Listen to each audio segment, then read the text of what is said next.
നമുക്കിന്നേ ഒരു easy egg roast ഉണ്ടാക്കാം കേട്ടോ. ഈസിയാണ്, പെട്ടെന്ന് കഴിയും, അധികം സാധനങ്ങളൊന്നും വേണ്ട. അതിന് വേണ്ടത് എഗ്ഗ്, കുറച്ച് വേപ്പില, കുറച്ച് അധികം ഉള്ളി ചതച്ചത്, പിന്നെ ഒരു പിഞ്ച് മഞ്ഞൾപ്പൊടി, പിന്നെ കാശ്മീരി ചില്ലി പൗഡർ. അപ്പം എണ്ണ ചൂടായിട്ട്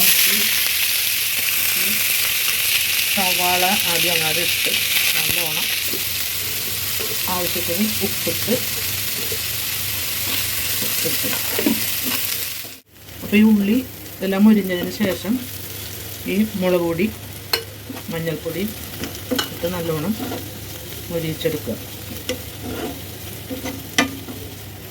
കാശ്മീരി ചില്ലി ആയിരിക്കണം കേട്ടോ, അധികം എരിവുണ്ടാവില്ല. അപ്പം അത് നല്ലോണം മുരിയിട്ട് കിടന്നു. ഇത് ഈസിയാണ്, പെട്ടെന്ന് ഉണ്ടാക്കിയത്, അധികം ഇൻഗ്രീഡിയൻസ് ഒന്നും വേണ്ട.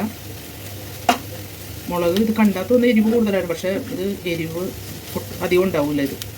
ഇത് മുളകൊക്കെ ഇട്ടതിന് ശേഷം നല്ലോണം മുരിഞ്ഞിട്ടുണ്ട് കേട്ടോ. അപ്പോൾ ഒരു ഇത്തിരി ആവശ്യമുണ്ടെങ്കിൽ ഒരു ഇത്തിരി വിനേഗർ ഇടുക, കുറച്ച് ഒരു 1/2 ടീസ്പൂൺ. അത് ആവശ്യമുണ്ടെങ്കിൽ മാത്രം ഇട്ടാൽ മതി, ഇട്ടില്ലേലും നല്ല ടേസ്റ്റാണ്. എന്നിട്ട് പാകത്തിന് ഉപ്പ് നോക്കിയിട്ട് ഈ എഗ്ഗ്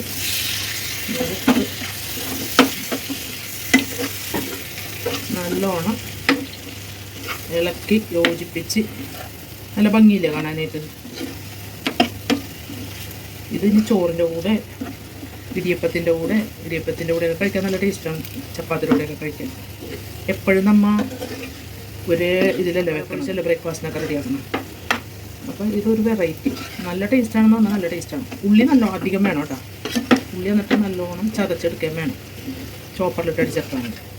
അപ്പോൾ കറക്റ്റായിട്ട് എഗ് റോസ്റ്റ് എല്ലാവർക്കും ഇഷ്ടപ്പെട്ടെങ്കിൽ എല്ലാവരും ഒന്ന് പറയണേ. Thank you.